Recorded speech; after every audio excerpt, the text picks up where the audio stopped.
बातें करते हम खेतों की और उसके रखवाली की, हम बीजों की बातें करते उत्तम जल संसाधन की, हम तकनीकी बातें करते फसलों के उत्पादन की।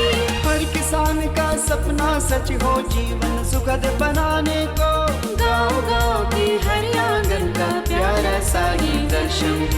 कृषि दर्शन, कृषि दर्शन, कृषि दर्शन, कृषि दर्शन, कृषि दर्शन, कृषि दर्शन, कृषि दर्शन, कृषि दर्शन। नमस्कार, जोहार। कृषि दर्शन कार्यक्रम में आप सभी किसान भाई बहनों का स्वागत है। हमारे किसान भाई बहन बहुत ही मेहनती होते हैं, अपनी मेहनत से फसलों को उपजाते हैं, तभी तो हर घर में अन्न मिल पाता है। इसीलिए हम अपने किसान भाई बहन को अन्नदाता कहते हैं और अन्नदाता का ख्याल रखना हमारी जिम्मेदारी है। इसीलिए हम अपने कार्यक्रम के ज़रिए हर वो जानकारी देते हैं जिससे उनकी खेती किसानी बेहतर भी हो सके और थोड़ी आसान भी हो सके। तो चलिए कार्यक्रम की शुरुआत करते हैं। सबसे पहले देख लेते हैं कृषि समाचार में क्या है खास। नमस्कार, कृषि समाचार में आपका स्वागत है। मैं हूं गोपाल कृष्ण। आइए देखते हैं आज कृषि समाचार में क्या है खास। मत्स्य विभाग राज्य के मछली पालकों को देता है कई प्रकार की सुविधाएं। लत्तेदार सब्जियों की बेहतर उपज के लिए कुछ जरूरी कृषि कार्य। निकाय गुड़ाई के लिए बेहतर उपकरण है डच हो। मत्स्य पालकों की सुविधा एवं विकास के लिए मत्स्य विभाग झारखंड द्वारा बहुत सारी योजनाएं चलाई जाती है, जिसके तहत मछली के बीज भी अब जिले में किसानों द्वारा विभाग की सहायता से तैयार की जा रही है। इसके अलावा किसानों को तालाब तक की सुविधा उपलब्ध कराई जा रही है। साथ ही मत्स्य कृषकों का बीमा भी कराया जा रहा है। राज्य के मछली पालक संबंधित अधिकारी से संपर्क कर इन सुविधाओं का लाभ प्राप्त कर सकते हैं।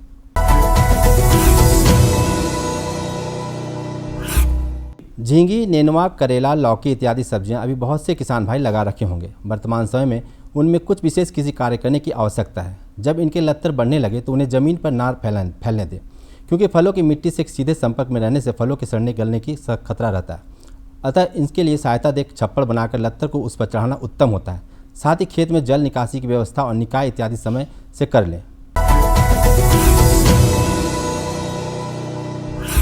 सब्जियों में भिंडी हमारे यहाँ लगभग सभी क्षेत्रों में लगाया जाता है। जो किसान भाई इस समय भिंडी लगाने के इच्छुक है वे भिंडी के उन्नत प्रभेदों का चुनाव करें। भिंडी के उन्नत प्रभेदों में मखमली, तुलसी, रोहिणी बेहतर माने जाते हैं। ये प्रभेद अच्छी मात्रा में उपज देने के लिए प्रचलित है।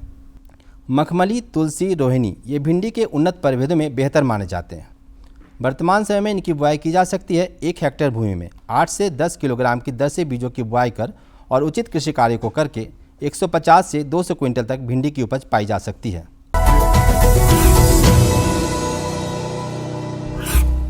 गाजर घास एक बहुत ही नुकसानदायक खरपतवार है। गाजर घास के पत्ते गाजर के पत्तों की तरह होते हैं और इसमें सफ़ेद छोटे छोटे फूल आते हैं। ये खरपतवार खेतों और आसपास के खाली पड़े भूमि में अनावश्यक रूप से उग जाते हैं, जो खेतीबाड़ी के साथ पशुओं के लिए भी हानिकारक होता है और इसका नियंत्रण भी आसानी से नहीं होता है। कृषि विशेषज्ञों के अनुसार गाजर घास को नष्ट करने के बजाय उसका उपयोग कंपोस्ट बनाने के लिए करना बेहतर होता है। निकाय गुड़ाई के काम को बेहतर तरीके से करने के लिए किसान डच हो का इस्तेमाल कर सकते हैं। इस कृषि उपकरण से खेत में निकाय गुड़ाई करने के साथ साथ नाली और मेड़ भी बनाया जा सकता है। ये है डच हो। निकाय गुड़ाई के काम के लिए निर्मित इस उपकरण से खेत में नाली और मेड़ भी बना सकते हैं। डच हो द्वारा एक दिन में लगभग 15 डिसमिल खेत में लगे फसलों की निकाई की जा सकती है। इस उपयोगी उपकरण को बिरसा कृषि विश्वविद्यालय के अभियंत्रण विभाग से प्राप्त किया जा सकता है।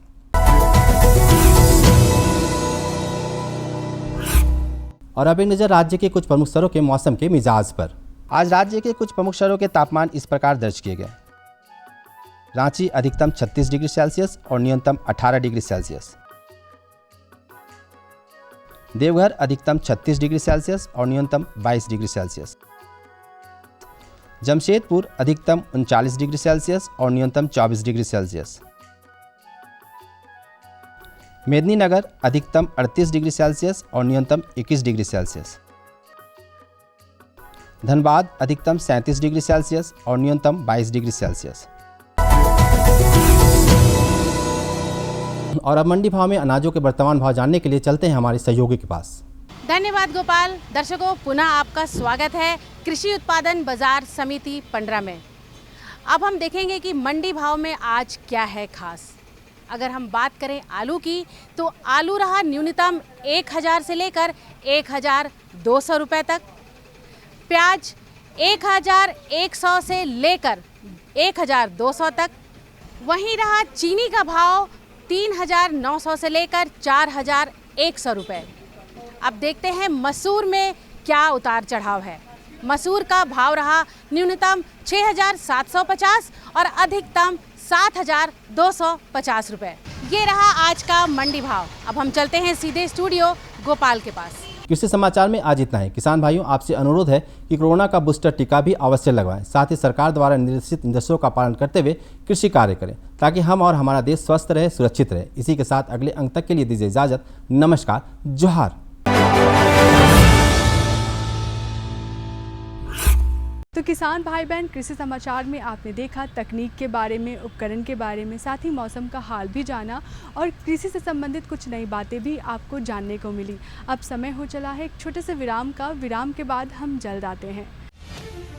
अन्नदाता किसानों की खुशहाली और उनकी आय में बढ़ोतरी के लिए भारत सरकार लगातार प्रयासरत है। माननीय प्रधानमंत्री श्री नरेंद्र मोदी जी के दूरदर्शी नेतृत्व में पिछले 7 वर्षों में खेती को आधुनिक और किसानों को आत्मनिर्भर बनाने के लिए कई निर्णय लिए गए हैं।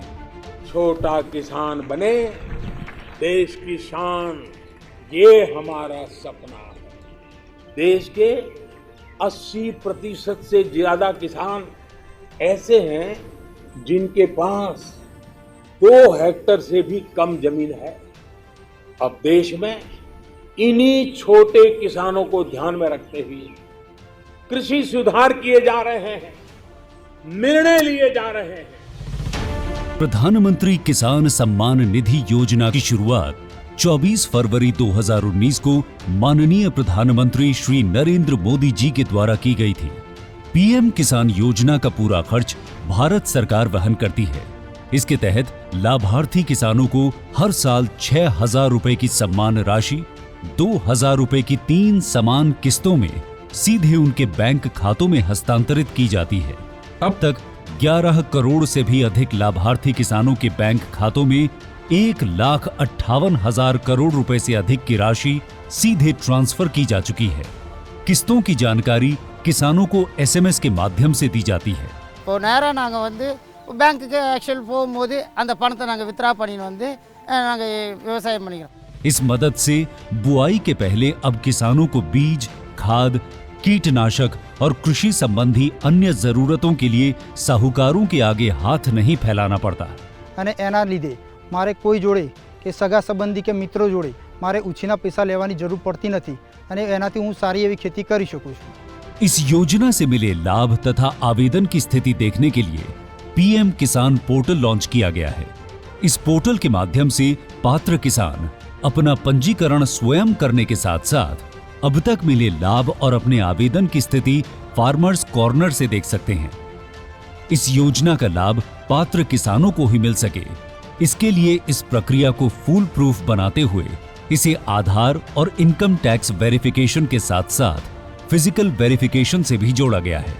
इसके अलावा किसानों की सुविधाओं और जानकारी के लिए पीएम किसान मोबाइल ऐप भी विकसित किया गया है। पीएम किसान सम्मान निधि योजना का लाभ देश के सभी राज्यों और केंद्र शासित प्रदेशों के किसानों को मिल रहा है। इसे हासिल करके हमारा किसान सबल और आत्मनिर्भर हो रहा है। इस स्कीम ने हमारा भारत सरकार ने हमारा किसान के लिए बहुत बड़ा सम्मान दिया है। इसीलिए हम भारत सरकार को, प्रधानमंत्री नरेंद्र मोदी जी को हम बहुत बहुत धन्यवाद देती हूँ। आत्मनिर्भर भारत की पहचान, प्रगतिशील और समर्थ किसान। विराम के बाद आप सभी किसान भाई बहनों का स्वागत है। हमारे बहुत ऐसे किसान भाई बहन हैं जो सब्जियों की खेती करते हैं, तो आज हम उनको बताएंगे कि बैगन की उन्नत खेती कैसे करें और सही प्रभेद का चुनाव कैसे करें। बैगन सालों भर उपजाने वाली सब्जी है और आपको अच्छी मात्रा में बैगन की खेती करनी है तो उन्नत तकनीक अपनाना होगा और सही प्रभेद का चुनाव भी करना होगा।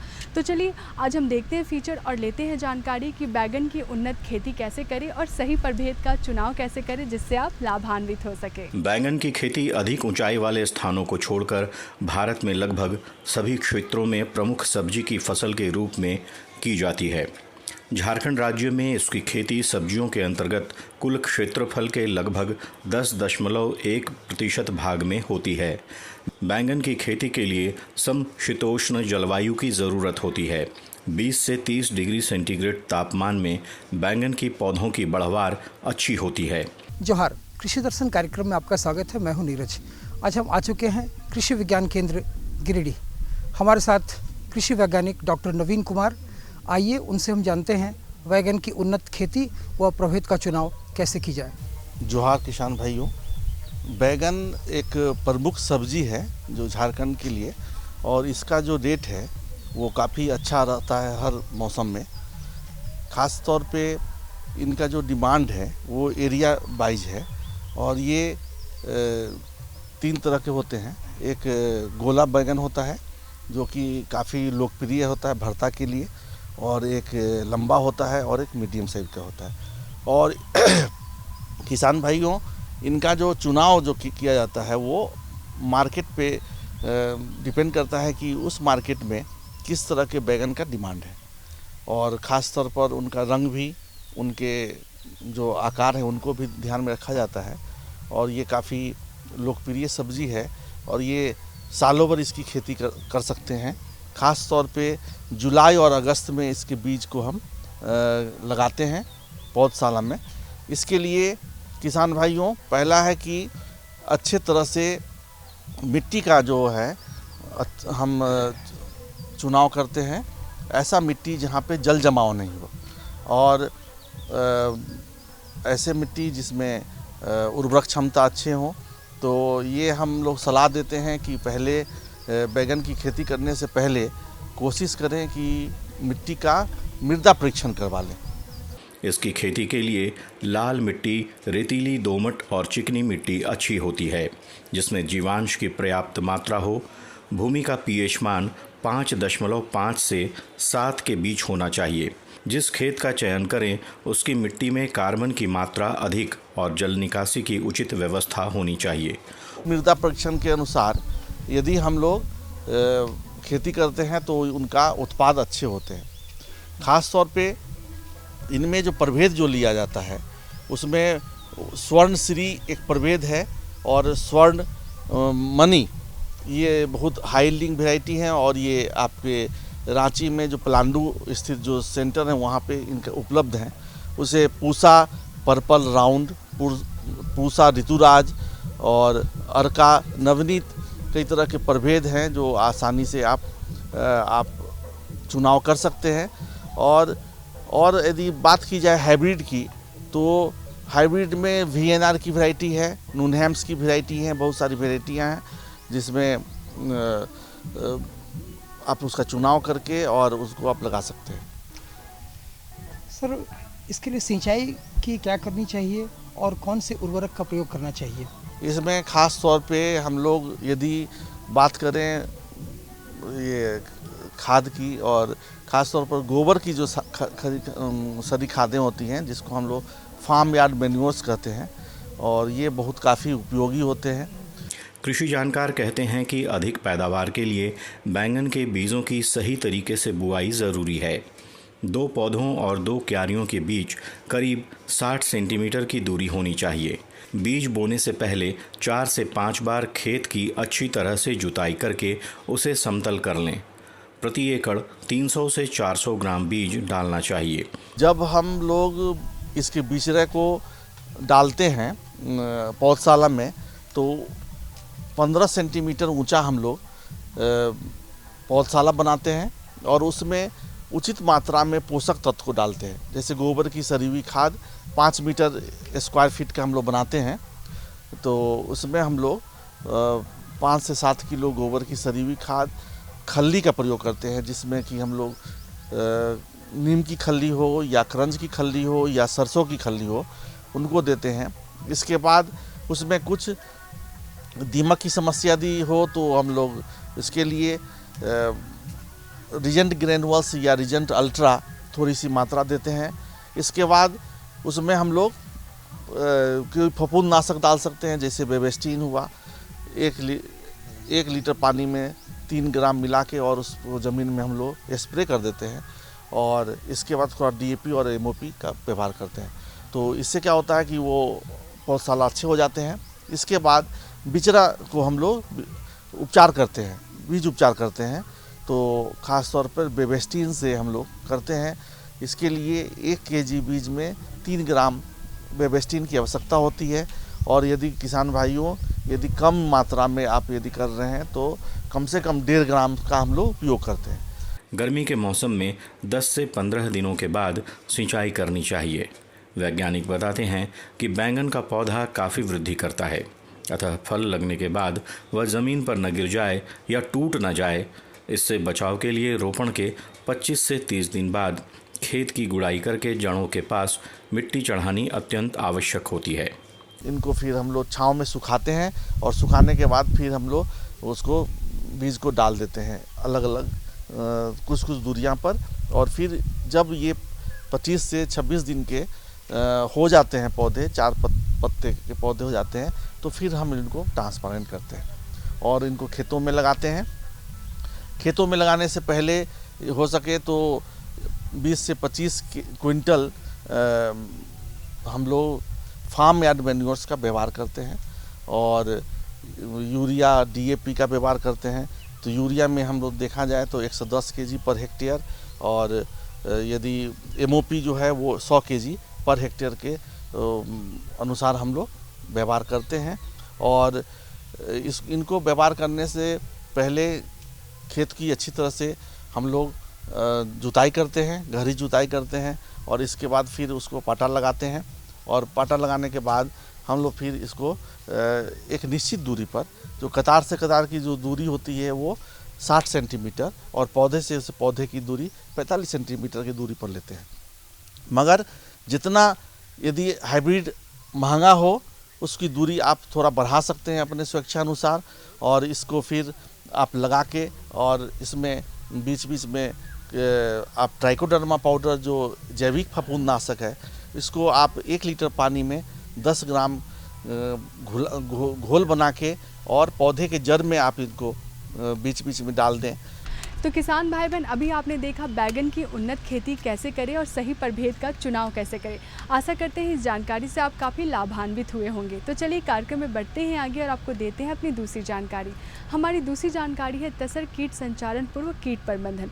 आजकल मार्केट में तसर सिल्क का बहुत ही ज़्यादा डिमांड है, बहुत ही ज़्यादा मांग है। तो ऐसे में तसर सिल्क से आप जुड़ सकते हैं और अच्छी खासी आमदनी भी कमा सकते हैं, लेकिन उससे पहले आपको सही जानकारी होना बेहद ज़रूरी है। तो चलिए हम मिलते हैं विशेषज्ञ से और लेते हैं जानकारी कि तसर कीट संचारण के पूर्व कीट प्रबंधन कैसे करें। दर्शकों, जैसा कि हम जानते हैं, कृषि दर्शन कार्यक्रम आपको कृषि जगत के बारे में जानकारियां देता है। इसी कड़ी को बढ़ाते हुए आज हम आ पहुंचे हैं तसर अनुसंधान केंद्र नगड़ी, जहां हम जानकारी देने वाले हैं तसर कीटों का संचारण पूर्व प्रबंधन के बारे में। इसकी पूरी जानकारी देने के लिए आज हमसे जुड़े हैं वैज्ञानिक JP पांडे सर। किसान भाइयों जोहार। आज के इस कार्यक्रम में हम आपको बताना चाहेंगे कि तसर जो कीट पालन आप लोग करते हैं उसमें संचरण से पूर्व कीटों का प्रबंधन कैसे करें जिससे आपको अधिक से अधिक उत्पादन हो। तो सबसे पहले किसान भाइयों जो हम आपको बात बताने जा रहे हैं उसमें सबसे महत्वपूर्ण है कि आपका तसर का जो उत्पादन का कार्य आप करते हैं, इस समय सबसे अच्छा समय है कि आप अपने खाद्य पौधे जो हैं, जो अर्जुन आवासन के पौधे हैं, वहाँ पे खरपतवार को हटाने का कार्य सबसे पहले आप करें।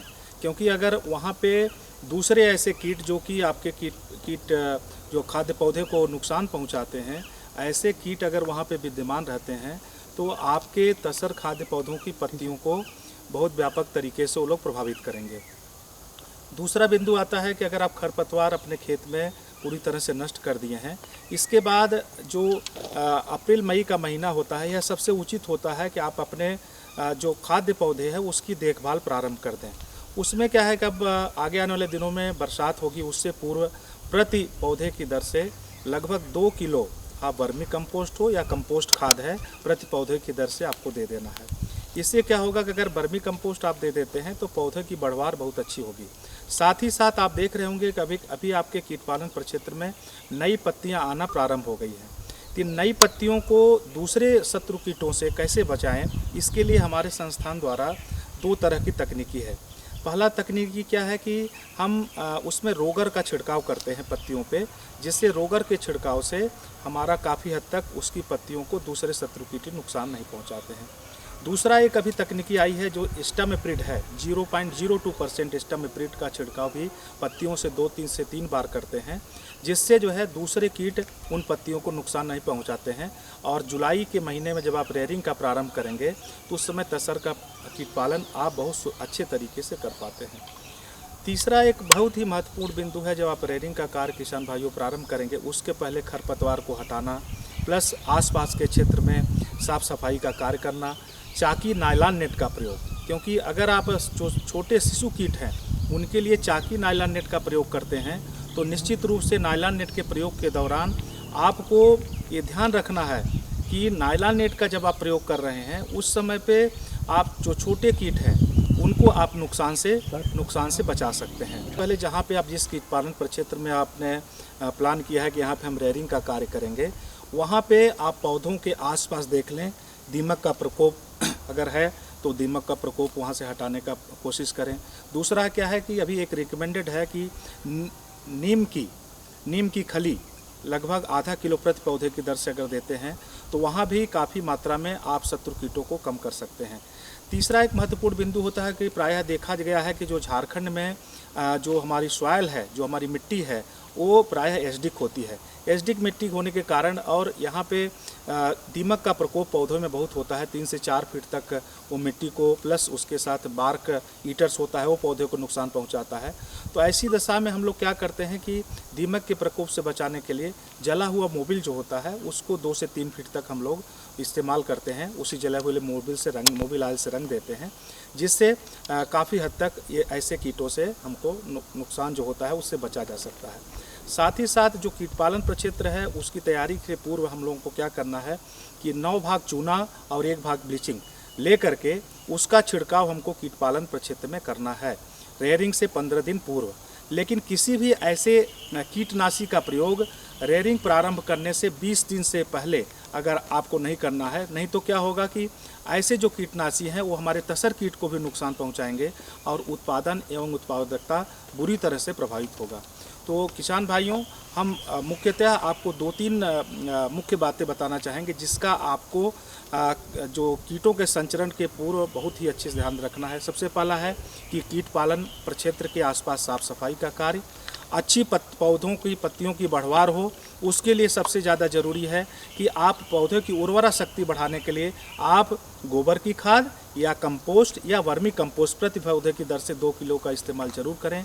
जो कीट पालन प्रक्षेत्र है उसमें 9 भाग चूना 1 भाग ब्लीचिंग लेकर के उसका छिड़काव रेयरिंग के पूर्व अवश्य करें।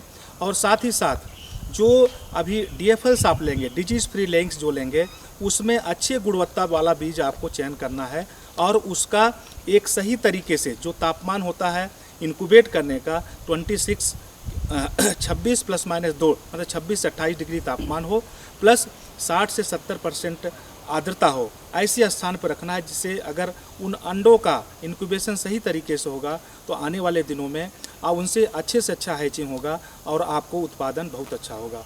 तो आने वाले दिनों में आपको सबसे बड़ा मई से जून के महीने में आपको क्या है कि शत्रु कीटों से अपने कीट पालन प्रक्षेत्र में जो पत्तियां हैं उनको बचाना है। साथ ही ऐसे कीट जैसे मई जून में एक बिटल्स आता है, वो भी नुकसान पहुंचाता है, उनसे भी आपको बचाने का कार्य आपको करना है, देख रेख करना है।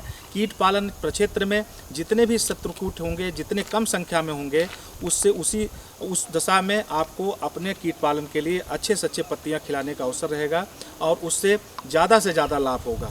तो आने वाले दिनों में आप लोगों को यही है कि हमारे संस्थान द्वारा जो भी रिकमेंडेड तकनीकी है उसका प्रयोग करें। हमारे यहाँ जो रिकमेंडेड है, जैसे जीवन सुधा का प्रयोग है, उसका भी छिड़काव पत्तियों पे किया जाता है। एलएसएम का प्रयोग किया जाता है रेयरिंग के दौरान। इन सारी तकनीकियों का प्रयोग अगर आप करते हैं किसान भाइयों, तो अधिक से अधिक लाभ मिलेगा। और इस संबंध में कोई भी प्रशिक्षण आपको चाहिए तो हमारे संस्थान में भ्रमण करके आप प्रशिक्षण प्राप्त कर सकते हैं। यह प्रशिक्षण बिल्कुल निःशुल्क आपको प्रदान किया जाएगा। धन्यवाद। तो किसान भाई बहन, आप भी तसर सिल्क उत्पादन से जुड़िए और अपनी आमदनी को दोगुनी बढ़ाइए। तसर सिल्क उत्पादन कैसे करना है, इस जानकारी से आप काफ़ी लाभान्वित हुए होंगे और इसके उत्पादन से भी आप जुड़ सकते हैं और अच्छी खासी आमदनी कमा सकते हैं। तो आज के इस कार्यक्रम में इतना ही। आशा करते हैं आज की हमारी दोनों जानकारियाँ आपको काफ़ी अच्छी लगी होंगी। अगर आपके पास भी कोई जानकारी है हमें देने के लिए या हमसे कोई जानकारी लेनी है तो आप हमें संपर्क कर सकते हैं। हमारा पता है कृषि दर्शन, कृषि प्रकोष्ठ, द्वारा केंद्र निदेशक, दूरदर्शन केंद्र, रातू रोड, रांची। हमारा पिन संख्या है 834001। इसी के साथ मुझे शिखा स्वरूप को दीजिए इजाज़त। नमस्कार, जोहार। हम बीजों की बातें करते उत्तम जल संसाधन की, हम तकनीकी बातें करते फसलों के उत्पादन की। हर किसान का सपना सच हो जीवन सुखद बनाने को, गाँव-गाँव के हर आंगन का प्यारा सा ये दर्शन। कृषि दर्शन, कृषि दर्शन, कृषि दर्शन, कृषि दर्शन, कृषि दर्शन, कृषि दर्शन, कृषि दर्शन, कृषि दर्शन।